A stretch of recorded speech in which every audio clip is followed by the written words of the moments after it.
Coming up in this episode of the KickCast, we add Bluetooth to our speakers and our light switches, and we show you how to get an ink sketch for $1. So sit back and relax. It's time for the KickCast. Hey everybody, it is time for another episode of the KickCast, the podcast, where we go out and find projects and let you know if you should backtrack or sack them. I am Ktdata, and joining me is a man who had to brave his way through stacks upon stacks of papers that need to be graded to join us today. The one and only Drew Tyler. How are you doing today, Drew? Oh, I'm good. And you're right. I worked my tail off to be here now tonight by catching up on like 6 weeks of grading in one day. Hooray! So does this mean that you're not going to be grading over spring break? Exactly. That's my goal. So when spring break kicks off, which is going to be end of this week. So when spring break kicks off, I will be grade free and I will have 5 days to work on whatever I want to do myself. Which means you'll be playing Destiny with Jeff and I for lots and lots. Right? I mean, come on. You've gone through both raids now. Now you got to go through the hard mode. I did. And I don't know if I can survive hard mode. These first two are hard. Dude, okay. Hard mode on Crota is a little hard at your level, but you're at 29. So hard mode, the level in the Vault of Glass, it's 30. So I'm almost there. You're only one level, and you got armor and stuff, so it'll be fun. All right, we can do this. Anyways, this is not the podcast about Destiny. If you want to watch that, go watch Drew's other show, The Little Big Cast, where Jeff just talks about Destiny all the time, even though it's supposed to be about PlayStation in general. It's right. It's a little Destiny cast. No, it's worth it. We do a lot of good coverage in that show. On there. Okay. So, Drew, before we jump into the projects right now, let's go into some news. And as I was going through all the different news things, there was one thing that I couldn't avoid. Something big happened. Both of us actually have its predecessor on our wrists. I'm hoping. Yes. I hope you're wearing it right now. And it is, of course, the Pebble Watch. And it's been 3 years now. And, what happened is the Pebble now is coming out with the Pebble Time. And with the Pebble Time, it is it's not like the Pebble. It's kind of like the Pebble 2.0 in terms of how it's, they've kind of gone to color now. It's color e-ink. And apparently the battery life on it is a lot longer than before. Like 7 days. Yeah. 7 days on there. And of course, that's not the big news. No. Big news is, look at those numbers. Within the first hour it funded, they only wanted $500,000. Easy money. We have 23 days to go. It is almost at $15 million. Man, so that's another record, right? I believe. Yes, they are actually. Remember the Coolest Cooler that had the record for the most funded, right? Right. Nope. Pebble just cruised past them. So they had the first and the third slots. In a week. Yep. And it was interesting. They launched that Pebble Time, as they call it. Almost the message I got as I read through it was, "Hey, this is where we found you the first time, folks. We're excited to come back to Kickstarter to do this again." And it was ideal. It worked so perfectly for them because they launched really quickly. I quickly looked at it, and I've been holding out for, because I've loved the Pebble, absolutely loved it, but I've been holding out for the color version of the Apple Watch, and I've been kind of scrimping and scraping to get the $350 for the low end model, and thinking, I'm gonna have my own Apple Watch because it can do all these things. And then I saw this, and that same day that I saw, within that first 2 hours, I was like, it'll do just about everything. And I can get 2 for the price of one Apple Watch. So I ordered 2. I pledged for 2. Yep. And now, even for more breaking news that just announced today, they actually announced the Pebble Time Steel version. So actually, Dr. Beat, who actually tweeted me on there, he's like, I never could go back to a Pebble because it felt cheap compared to Moto 360. I don't think he ever tried a Pebble Steel. A Pebble Steel feels like, they're pretty solid. Any classic metal watch that I've had previously on there. So if you guys are interested in that, are you going to upgrade yours? I'm tempted. I haven't minded what I've had on, the Pebble I've had on. I haven't minded that at all. The little wrist strap, and the fact that these are all interchangeable band, or they fit with almost any standard watch band. I don't have any problem with the bezel. It's all fine for me. I don't think I'm going to upgrade. I'm okay with what I got. on there, and so I think I'm gonna stick with the normal one too. I ended up buying two, um, because what happened was when You too. I saw the project, I had to go to work. So I'm like, okay, I'm gonna go to work and I'll back it there. By the time I got to work, the early bird special was already sold out. That's 15 minutes. Yep, they went fast. They went fast on there. And what's even cooler about this is that they announced this today, and this is, I honestly think this is a cool way of doing your project. Is they've been saving these announcements and they've been teasing it. They also announced that they have these smart bands, so there's a little adapter on the watch, so your band actually can be an additional battery, could be a GPS tracker, could be any kind of sensor on there, so it improves the really? functionality of this. I missed that announcement. And I knew they were going to do something because the wristband also has quick release wrist straps. So normally when you go get a watch change, you got to have the tools and stuff and know how to pry things open. Yeah. You get this one, it's one of those quick ones where you can just move this piece of metal over and the strap pops off. So that is the Pebble Time. And just during this time, right when we were talking about it, it broke $15 million. We just broke it. $15 million. Oh man, seriously, this is insane. This is insane. So that is the Pebble Time, and that is honestly the biggest Kickstarter news. If you ever want ideas on how to run a Kickstarter project, go look at their page, study what they've done on their two projects. They've only done 2 projects on there, and their top 2 projects are, guess what? 1 and 3 of the most funded projects ever. Yep. So this is a good place to check, and I will always highly, highly, highly encourage people who do projects, crowdfunding projects, to go look at successful projects. And guess what? I actually know somebody who's doing a project, and you guys do too.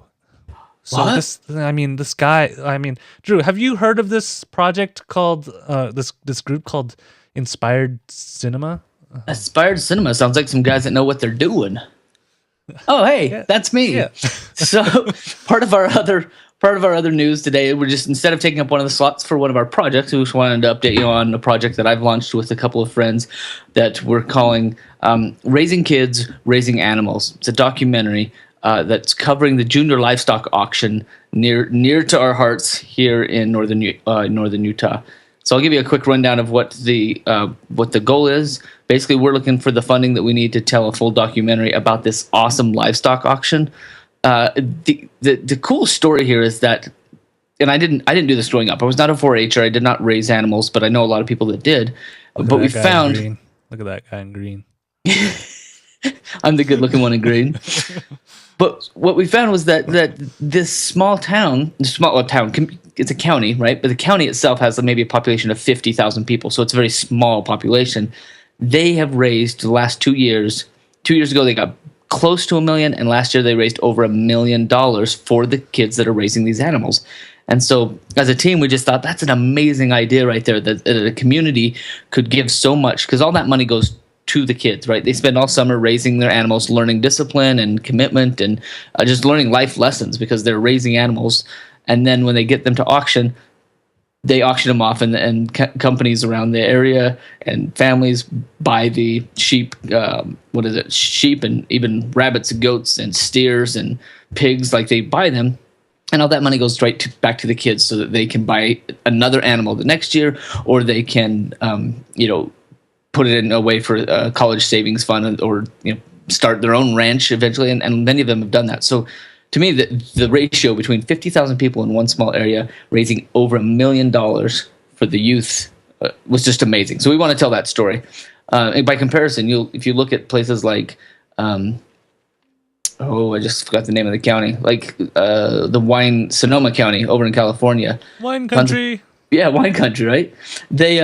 They raised about $1 million or so, but the population of that county is like 900,000 or more or something. It's amazing how many people are there, and the amount of money raised is the same as a place that's 10 times as small. So these are kind of the stories that catch my eye, and so I decided for this one that we would try and see if we could run a documentary and follow them and see how it works. So our Kickstarter, basically looking for the funds that we need to update our equipment and our gear, and then to fund the production side of things, to get us up there. It's about an hour away from our house, but to get us up there, every week a couple of times to shoot and follow families and just kind of document the whole thing, and then spend post-production, which would be after the fair through the months of September through December. We're hopeful. but we've learned a lot launching this Kickstarter. One of the things that KT, you and I talk about with every Kickstarter is have that engine revving before you pull the trigger. And in a way we did. We had quite a few people ready to jump on day one, but we had a lot more that I think we counted on or had hoped to count on, and they didn't come through or have not yet come through, and we're a week into it. And so I guess I would say probably lessons learned here are that to get firmer, maybe more firm commitments when you're looking for people on that day one. We did some enticements and we did some blasts and kind of some whole gathering emails. If you're interested, we'll let you know when we launch. But I think if I were to do it again, I would find a little bit more of a firm commitment, especially from the big dogs up in that area, the guys that have the money that are in the that could be title sponsors or big sponsors for a documentary. It makes sense to put their name into a documentary that talks about their hard work. So those are my lessons learned. We're doing well so far. We're about 10% with 3 weeks left to go. So we do have a very steep hill to climb, and we're hopeful that our executive producer, which traditionally in the world of filmmaking, the executive producer is the guy that chases the money. We're hoping that he can come up with some contacts with those businesses. I guess we've been kind of courting the businesses like you do, trying to get them to do bigger donations in the $5,000 range or more. And we're hoping that we can seal the deal with them before we end the Kickstarter. But there is your update. And in 2 weeks, I will update you again. And I hope it's good news. I love it. This is like the secret diaries of Kickstarter. We're just, get updates from Drew. And, I wonder as the time goes on, are you going to get like more raggedy as you're waiting for things? The nice thing is that this isn't like my livelihood. I'm putting a lot into it and I'm doing everything that I'm supposed to be doing. And I'm doing as much as I can, sending private messages to everybody that pledges. Hey, thanks. Can you help me? And keep sharing. I've even used somebody we haven't talked about on this show, but maybe we should get somebody on and talk about it. There's a company out there called Green Inbox, and what Green Inbox will do is, have you heard of them? No. They'll take either your LinkedIn, your Twitter followers, or your Facebook followers, or whatever it is, and you log in with your app and give them access to your messages. And for like 6 cents a piece, they will mass share your like a personal message. Right? So if I post on my timeline, and I've done it like probably 3 or 4 times this week already, hey, I'm doing a Kickstarter, I'd love your help. Chances are of my 600 friends, maybe each time I've done that, maybe 50 or 60 of them have seen it. If I'm lucky, 150. But they're not all seeing it, and it's not personalized. It's just scrolling up and saying, oh, hey, what's Drew doing? Oh, that's cool. Right? But there's not something there. We know that you have to have a lot of contact and a lot of like, what did you say? Like almost 3 times you have to see a message before you act on it. That's just kind of normal marketing stuff. So Green Inbox will actually send a private like message, just like a message that you would type on Facebook, and it'll come from you, but it has their name, so it's personalized. Hey, Drew, I'm running this type of Kickstarter, and I'd really love your support. Check out my project. Even if you can't support me, I'd love to hear your feedback on my idea or something like that. It's very simple and clean, and you can customize it. But for 6 cents a message, I think their minimum is like $30. But for $30, I send out a message to 150 people that I wanted to personally say, I think you'd like this idea. You're either a filmmaker or a friend of mine or family. And so that's kind of one to look into, because then they handle the dispersal of that, and it puts it a little bit closer to home for the people that you think are able to donate. But they do the same thing on Twitter, LinkedIn, and a couple other places. So it's kind of a cool thing. Fancy. There's my fancy. And I'm glad you didn't waste 6 cents on me. Because I have a million ways to get a hold of you. I'd be like, that could have been used for somebody else. Because I always think that's funny when, like, I talk to the person about the project and stuff, and then all of a sudden, like 10 minutes later, I get something I clearly could tell it was a mass email. You're one of them. Yeah, out. Yeah. I'm like, dude. Like, doesn't make sense. I'm aware. I know what you're doing. Yeah. I saved my 6 cents. All right. So let's go into our projects of the night. And our first one goes back to an idea that it's a theme among this where I tell you, and it is, so the project is first, it is called the Switchmate. I love it. And it does the one idea that I tell you, what can you do for a Kickstarter project? Just add Bluetooth to something. And Switchmate adds Bluetooth to your light switch. So. But this is interesting because I think a lot of places have, we've seen lights with Bluetooth before, Yes, so it's kind of not new. Yeah, you've seen the lights. So you've seen like the Philips Hues, all these other systems where you're using your smartphone to control and stuff. The SwitchMate, on the other hand, is going on your light switch, which then gives you the variety. You can use any light you want, as long as you have a light switch. And what is nice about this is it's compatible with most light switches I know of. Brilliant. This is brilliant. What's great about it is that you can control it over your phone using Bluetooth. They don't do it over Wi-Fi because that would drain the battery a lot. And it only uses 2 AA batteries, which last about 8 to 12 months, depending on how much you use it. And this is the greatest thing about it. We've had this discussion before. KT and live electricity usually do not mix. And this one, you don't need to do any wiring.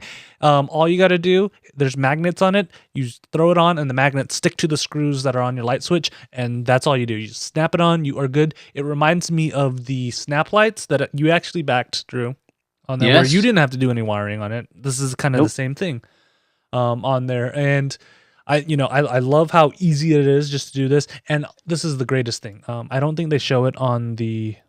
So look at that. That was the installation. Stick it on, you're good to go. Stick it on. It's Android and iOS, of course. And what is great is you're probably like, all right, KT, that seems like a good idea, but I have one of those light switches. I think the rocker panels. You can't see it behind me right here, where there's more than one switch. Oh, right. You've got a double. Guess what? You can actually take off the border of it, and it will actually fit over one of those. So you can actually use it on those. I love it on there, and it does work on the rocker panels too. Where's the compatibility? But it does work on both, which is great. That's fantastic. On there, I don't know. So what do you think about this, Drew? This to me, when I thought, how brilliant, because I am a fan of the Hue and the idea of doing a Bluetooth and LEDs and lights and home automation. But this is like, upgrade your home, and then if you happen to sell it, you take all these upgrades with you, right? Being able to control lights it can be really nice if you're lazy like me. But it's also, like they show, it's easy when you're coming home to a dark home. It's nice to, before you even pull in the driveway, flip on all the lights and just come home to a comfy and cozy home instead of otherwise. I showed it to Peach. Peach absolutely loved the idea. And there's this, it's hard to impress the Peach. You know this. Yes. You know this. But I showed her how easy the install was and what the look was like. And she was like, oh, so you get a push button for every light, and you can control it with your phone, from anywhere.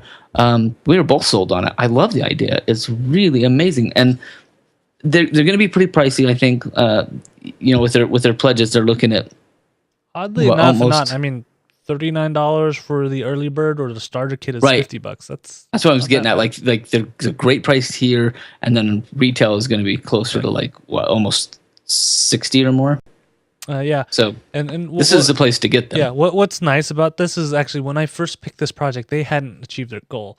So within the time, which is only a couple hours of prepping the show and actually recording the show, they are actually over their goal right now at $53,000. They were like 47 or something when I saw them earlier today.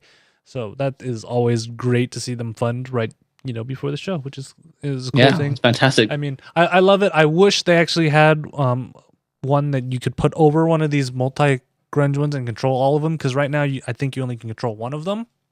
Right. And what is great about this is if you guys help these fund, they're going to start building a whole kind of network, because they talked about this hub system that would actually allow them to control it over Wi-Fi or over the internet on there. So they haven't developed that yet, but I think that's the next step. And what's the next logical step is to build more things, right? Right. And I love the fact that this is engineered to, it's a mechanical thing that's Bluetoothing. It's not rewiring. It's not anything fancy. It's like this mechanical switch that's actually doing this work for you. When I was a kid, I had in my bedroom a string that went from the side of my bedpost up and over the roof or the ceiling down to my light switch, and I had a string that I could pull to close the lights off so I could go to bed. Oh. And it worked 3 times before the string broke, but this that's sad. This would do it. That's sad. It's taken all these years, but you finally have found the device to kind of do this for you. I love it so bad. And yeah, I mean, I love it. If you live in an apartment, that's great. I don't know, do HOAs enforce light switches? but Not you really. know, because I know a buddy who actually just barely bought a duplex, and it's in an HOA, and it has smart home stuff in it, but he wanted to get his own stuff. And one of the things, like the deadbolt, he can't change the built-in deadbolt because it's against the HOA rules. Oh, So he's kind of stuck with it, or he has to find a solution to kind of work around it. So I think this is great. No wires is always good. You know, running on batteries for a year, hey, that's good enough for me. On there. So like if it stops working, I just take it off and pull it out. Oh, and it does work. You can tap on it to actually turn on the light too. So you don't have, just have to have your phone on there. So that's a back for me. I'm guessing that's a back for you. Back for me. In fact, I'm probably going to go upstairs, and part of my hot date at 10 o'clock is going to be making this. Making a pledge. Let me back mine first, and then you can use my referral, man. Yeah, that's the other thing that's great on this. Like, these guys have a referral built in that if you have 2 friends back, they'll add an extra Switchmate. That's like an extra $60 profit just for having 2 friends say, "Yeah, I'll take one." Yeah. So just let me do it first, and then I'll send you the link. All right. Okay, do it. On there. All right. So that is, the first one, and I think our theme today is kind of simple, right? It's very clean, very simple. Yeah. How about our second project, Drew? Our second project is more than simple. I found this project, and I think what spoke to me that it was so clean, so what's the word? Just easy, but it was done right. I think was what I really like about this one. So what I found is something that the guy's putting together called ink sketches for $1, and that's what caught my eye. Ink sketches for $1. Well, that sounds like an excellent price for an ink sketch. But what I like, I think, is that this is a small level project, right? So we're not talking about launching a huge $70,000 documentary. This guy's just saying, you know what? I like to draw with ink, and it'd be kind of fun to do all these doodle sketches and send them off to other people and make a little bit of money on it. So if you look at his tier levels, and basically the idea is that he will send you random ink sketches for $1. So for $1 pledge, you can send in a random ink sketch on a standard piece of computer paper, a handwritten note for thank you. He'll fold it up, put it in an envelope, and send it to you. There are not that many projects at that $1 level that would give you something like that. I want the color one. And that's the thing. It's like he goes for $3 and for $5, and then there's the $10 like color black ink. Doesn't matter. I'll sketch anything you want on a 6x6 artist tile. Hold on. The printer ran out of paper, and apparently Peach is working on her thesis. Yes. She's printing her entire thesis right now on there. And oh wow, So I would love for him to do like a KickCast logo, or you know what I mean, like $10 for something that's just would be fun to have, and he'll fold it up and ship it to you. I want and there's no shipping. Yeah, I want the 25 on its textured 8x5 piece of brown paper. Just like the project. Yeah, look at that. Like those. Look at that. Those are pretty. Those are fancy. Pretty. So I guess what I love about this project is that Nick Kakanis, I'm hoping I'm saying that right. But what I love is that he wasn't over jumping, or even at $500 for his goal. I thought he may have thought, what's the chance I'm going to find 500 people for $1? But it's bite size. This is a perfect little bite size fun. I like to sketch and doodle. I'd love to share my doodles with other people, and they're pretty darn good. He says he loves to do animals, but he'll do just about anything. So I loved the smallness of this one, the simplicity of this idea. And what's apparent is that if you look, he has 2 levels for almost it, like two $3 levels, 2 $1 levels, 2 $5 levels, and he had limited the backers when he first set them up. So he had to go in and add double levels, and he's still, limiting them, but he went from like 14 backers only to 120 or so. So he's opening it up, but I'm going to back this one for me. It's a back. For you? Oh man. Oh, I love the his $50 one. It's like the same stuff as tier 5. You just want to give me $50. You want. I love that. And he'll frame it for you. Ooh. That's great, dude. I mean, I love the simplicity of this. I love this is something that it's his passion right there. And honestly, $500 is pretty modest if you think about it, Mm-hmm. because I mean, this is going to take a lot of time to do these sketches and stuff on there. So like, I mean, I like it. It's simple. Oddly enough, this is one of the few projects that doesn't have a video, and I'm okay with it. Yeah. I like. There's something. It's like purist. It's just clean. Mm-hmm. And it's just like, I want to do my thing. All right. So, that is ink sketches for $1. Pretty straightforward. I'm backing it right now. Okay. So our last project of the night.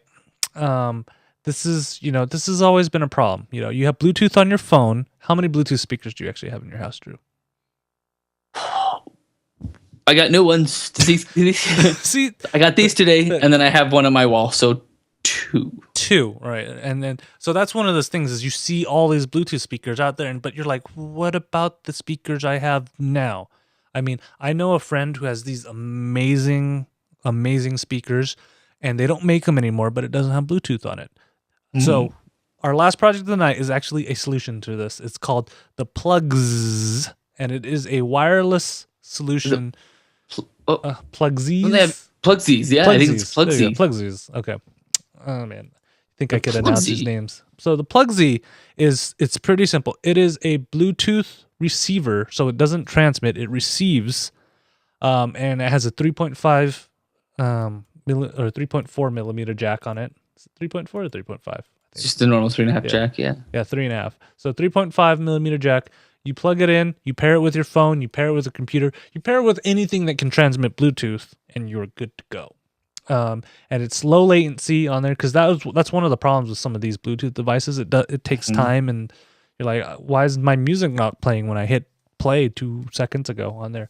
And it's also using the pretty cool codec that keeps the quality of the sound high too. Because when first Bluetooth devices came out, I was very skeptical about them because they would use low quality sound on there, and I'd be like, on there. You guys know how much I like my sound on there. So this runs on Bluetooth 4.0, low energy. You can pair up to 8 devices to it. You have a 33-foot range, so as long as which is the normal Bluetooth range on there. And listen to this tiny thing right here. If you see it on the screen, where is it? This tiny thing has an 18-hour playback time, so it can last 18 hours continuously if you're playing music through it, or if you have it on standby, 30 days. You charge it through a micro USB port on there, and it also has a microphone on this. So you can still do hands-free or whatever you need to do in a car or somewhere else. Yeah, I love that because a lot of Bluetooth speakers, they're just speakers. They don't have the microphone on it, and you have to go towards the higher end ones, $100, $150 or higher to have a microphone in it. This will add it to any of your speakers, which is great. So you can use it in your car. So yeah, because I know a lot of cars have aux ports, but they don't have Bluetooth. This solves the problem on there. Or, you can use it as a office speaker, and then that way you don't have to pick up your phone when you get a call or anything. So I really like this. I don't know. What do you think about this, Drew? I love the idea. I feel like there's a couple of things out there that are doing this. It seemed like such a simple idea. Well, sure, it'd be nice to turn any speaker into Bluetooth, and it seems like it's going to be out there somewhere. But at this price point, what is it? Two Plugsies for $50 is what they're pushing. Yeah, and if you're in the early bird right now, it is $25 for the first 48 hours. They just barely launched. Oh wow! So you jump on that right away. And so, like, I'm thinking of my car. One of the things that I hate about my car is that I have to plug into my little commuter car that I get to and from school. I have to plug in every time and juggle my phone on this short little cord. I could just have this Plugsy sitting right there and just use it for a month at a time because it would be standing by for quite some time. Yeah. So that's worth more than $25 for me. So this is a back. I'm in. Yeah. I'm in. Yeah. You sold me. Yeah. This one back for me. $25 it's not that much in terms of accessories. One time I bought a wireless FM transmitter for my iPod, $100. Right. And then for something that's simple, I'm really tempted to get more than one and just have them all around my house on there, so ready to go. And then I'm like, oh, I want to listen to this. Hit play on my phone, bam, on my awesome speakers, ready to go. Share it out. All right, so that is the plugsies. And of course, Drew, our newest segment, and I hope you guys enjoy this segment, is the Sack of the Week. Could you please put some reverb on that? Yes. We'll fix it in post, right? All right, so we have 2 projects tonight. The first one is a kind of a pet peeve, but it's luckily has died down these days. We all remember potato salad. We're still getting potato salad copycats. This one's grilled cheese. All I gotta say is, dude, welcome to like 6 months ago. Get over it. Well, and I guess the sad thing for me is not just like, hey, haha, you funny, you tried it too, but the fact that he's been probably running this thing for what? It's a 7-day, so maybe 20 days have gone by, and he's got $2 out of a $10 goal. Like, I don't even know how you didn't do this. Yeah, I guess that's what my sadness is. Like, come on. I mean, pack it yourself. Yep. On there. Yep. Okay. So that is one of the projects for our sack of the week. The other one is actually, it sounds like a cool project. It was kind of like that stir from last episode. Cool idea, but implementation is not that great. So this one is the Hog Wild Barbecue. You can't beat our meat. Which is why I think I chose it, because I love that tagline. And you didn't expect me to read it like that, did you? No, I did not. So, Jim, how do you say his last name? Shadwick? Yeah, Jim. I'm guessing he's from Chattanooga, Tennessee, which they do have some amazing food in Tennessee. He wants to open his own barbecue place. Good on him. But if you look at this Kickstarter project, I don't count. I mean, like, okay, that's a paragraph, and I think that's being generous saying that's a paragraph. There's a lot of things wrong with it, but I think the sadness for old Jim is that he may have some really tasty meat that you can't beat, but he did not find somebody or talk to anybody that knows Kickstarter. It's almost like somebody said, you should try this thing, because there's a lot of missing things. Like, there's 2 reward levels, $25 and $250. Not even the dollar level, and he's asking for $100,000, by the way, which is a lot of money. Which I'm sure you need that to get something off the ground like this, but it's so much money. The other thing is he mentions like risking challenges. Well, common risk is failure, but if I find the right location, I can, that'll be avoided. And it's almost like you don't feel like he has a business plan, right? You should almost trying to start a business. Before we come here, you should be like, I've got a location. I'm ready to run for the first 6 months. Help me stay. I don't know. Yeah, but then go ahead. And then part of it is like, we go back to this. It's always about the story, especially when you're on Kickstarter. It's about the story. There is no story with this, and part of me is going, why can't you go to the bank and get a small business loan? Right. There's yes. Especially if your meat's that good. Like, I think his whole premise here is people tell me my meat tastes good, so I'm going to do it. Let's go out and start a business. And then at the end he says, I'm a hard worker and I refuse to give up. But yet you've run the campaign for the last 30 days, because this has got like 20 hours left on it, and you've succeeded in a $1 backing. It's like you're a hard worker, but you missed the part of the hard work that goes into doing this thing right. So sorry, Jim, you're our sack. And $250 for $25 worth of barbecue getting shipped. I don't know. Is barbecue good after? Or is it just a couple hours off the grill? Yeah. Shipping is extra. $250 and I will, and you, wow, on there. I mean, like I said, Jim, I honestly think it is a good idea. I am all about the little guy starting their own business and stuff, but Kickstarter is not one of those things you just cast out your reel and just hope they come. You got to work on it, and you gotta, pitch to people. I mean, I tell people like this. This is, imagine you're running a startup company, which most likely most of these Kickstarter projects are. You are essentially pitching your product to millions of investors. So you need to treat it just like you're going to pitch it to investors. You want some story. You want to give them, make them feel how, if they give you some money, how they will feel part of your business, even though you're not selling them equity. Yep, exactly. On that. All right. So unfortunately, Drew, that is actually the end of our episode. I have no idea how long we've gone, but it was a great episode. Our next, live recording is going to be March 17th, 2015. Is that St. Patty's Day? I think it is. Yay! Better remember. Good thing our logo is green, so we are, good to go. We're fine. We're fine. I didn't even change my gel out here so that I can do a green light on there. That's what I should do. Or should I do the entire episode under the influence of Guinness or something too? Just maybe I should come down and switch the show. The buttons on there. So you guys will have to find out. On our next episode. You can watch that at live.kickcast.net. But if you have projects or anything you would like us to talk about, or if you just want to talk to us about crowdfunding projects, we like to talk about crowdfunding projects. You can shoot us an email at kickcast@ktdata.net, or on Facebook, facebook.com/kickcast, or on Twitter @kickcast, or if you want to just go straight to the source, at Night20 for that beautiful man over there, or at Ktdata for me. You want to talk to Drew. On there. If you missed any of the projects and you're like, hey, I want to go back that, or if you want to help me get a free Switchmate because you're going to go back it anyways, go to kickcast.net. Look in the show notes and there will be a link taking you to the projects on there. So yeah, thank you all of you guys who watched the show. I love you all. Go leave if you have time and you're not driving right now, because I do not suggest you do this while you're driving. Go leave us a review on your nearest podcast aggregation service, iTunes, Stitcher, whatever.